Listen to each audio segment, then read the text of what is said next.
ও আমার হাত বাইন্ধে একবার না দুইবার না বহুবার করছে এই টাইমটার ভিতরে। আমার আমার মনে হচ্ছে আমার জানটা বাইর হয়ে যাবো, এরকম অবস্থা। ও কেন এখন বিয়ে করবে না?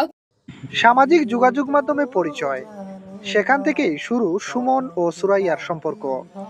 প্রথমে ছিল শুধুই কথা বলা, তারপর ধীরে ধীরে গড়ে ওঠে বিশ্বাস, ভালোবাসা আর একসাথে ভবিষ্যৎ গড়ার স্বপ্ন। মাত্র ৮ মাসের সেই সম্পর্ক আজ পরিণত হয়েছে এক ভয়ঙ্কর দুঃস্বপ্নে। ভোলার ঘুঙ্গারহাট এলাকায় ঘটে গেছে এক চাঞ্চল্যকর ঘটনা। প্রিয় দর্শক, বিয়ের প্রতিশ্রুতি দিয়ে সম্পর্ক গড়ে তোলার পর হঠাৎ করেই সরে দাঁড়ান প্রেমিক সুমন। ভেঙে পড়েন সুরাইয়া। নিজের অধিকার আদায়ে তিনি গিয়ে বসেন সুমনের ফার্মেসির সামনে। প্রথম যেভাবে সব সম্পর্ক হয়েছে ওভাবে হয়েছিল। প্রায় বলছিলাম কি বিয়ের বয়সে প্রেমের প্রস্তাব দিয়ে লজ্জা দিবেন না, আমি ওর এই কথাটা বলছিলাম। ও বলতেছে রিলেশন করি আমরা, আমি বলছিলাম রিলেশন আমি করবো না, বিয়ে করলে আমি রাজি। তার একটাই দাবি, আমাকে বিয়ে করতেই হবে। স্থানীয়রা জড়ো হতে থাকেন, কেউ সহানুভূতি দেখান, আবার কেউ তুলেন নানা প্রশ্ন।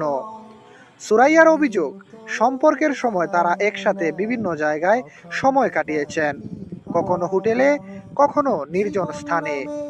এমনকি তাদের মধ্যে শারীরিক সম্পর্ক গড়ে ওঠে। প্রতিবারই সুমন দিতেন বিয়ের মিথ্যা আশ্বাস। সেই বিশ্বাসেই নিজেকে পুরোপুরি সঁপে দেন সুরাইয়া। কিন্তু সময়ের সাথে সাথে বদলে যায় সবকিছু।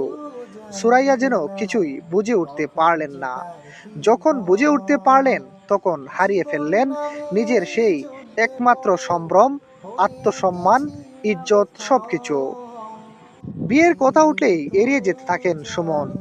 এমন পরিস্থিতিতে ভেঙে না পড়ে প্রতিবাদী ও নিজের অধিকার আদায়ে গর্জে ওঠেন সুরাইয়া।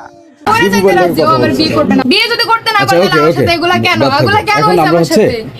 যদি বিয়ে না করো তাহলে এসব কেন?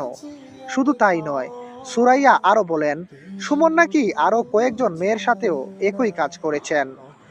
এই ঘটনা শুধু একটি সম্পর্কের ভাঙন নয়, এটা আমাদের সমাজের একটি কঠিন বাস্তবতা।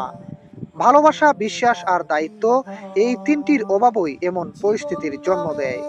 বিশেষজ্ঞদের মতে, সম্পর্ক যখন আইনি ও সামাজিক স্বীকৃতি পায় না, তখন এমন সংকট তৈরি হওয়া অস্বাভাবিক নয়। শেষ প্রশ্নটা থেকেই যায়, ভালোবাসা কি শুধু প্রতিশ্রুতির মাঝেই সীমাবদ্ধ, নাকি তারও আছে দায়িত্বের ভার? এম এ আহমদ, দৈনিক আমার জিহাদ।